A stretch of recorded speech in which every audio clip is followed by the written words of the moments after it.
Well, the new year is almost here, and January is often a month that many people go dry, staying away from alcohol and other substances. It's a trend that's been around for a while now and has only grown in popularity. Yeah, joining us to talk about the health benefits and how to get started is Sarah Rains. Sarah is the manager of the outpatient program at Hazelden Betty Ford right here in Chicago. Sarah, thanks so much for joining us.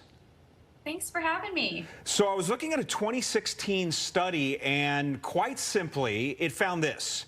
Those who participated 6 months later were drinking less.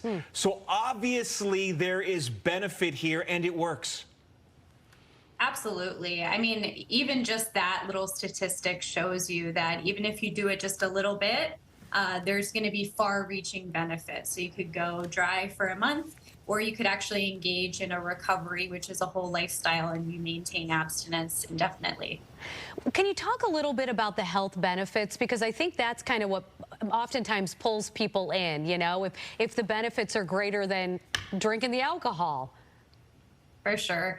I mean, not only physical benefits are you going to see between 48 hours to 4 to 6 days later, or even a month of engaging in abstinence or going dry. You know, you're going to be sleeping better. You're going to have your appetite come back. All of your senses are going to, be working for you. Your smell, your sense of taste, and even just mentally, your ability to concentrate, make decisions, and overall, you're sleeping. We all need our sleep. Yeah. And yeah, it's just it's so easy to do, even just for a couple days. Yeah, that was. I'm so glad you mentioned that, and that was a lifestyle decision that I made a long time ago. Particularly my stretch here on Good Day Chicago, cutting that out, my sleep improved greatly. But that can be a challenge, looking for ways to be successful.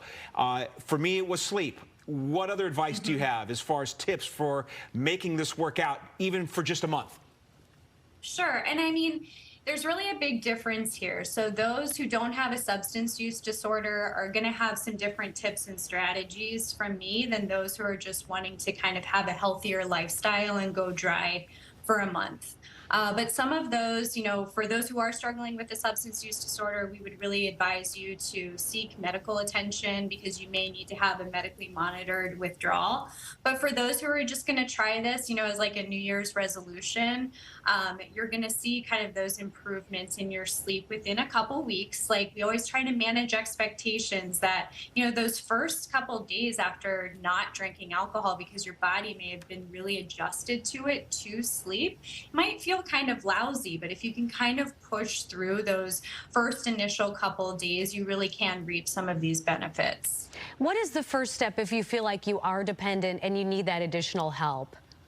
Yeah, that's a great question. We have so many resources. I can give you all our website of hazeldenbettyford.org for a free confidential assessment if you are worried about your use with both alcohol or substances. SAMHSA is also another wonderful resource that we encourage individuals for confidential assessments.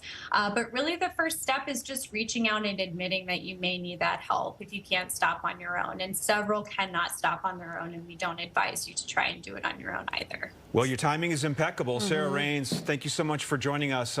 Important conversation. Thanks. Happy New Year. Happy New Year.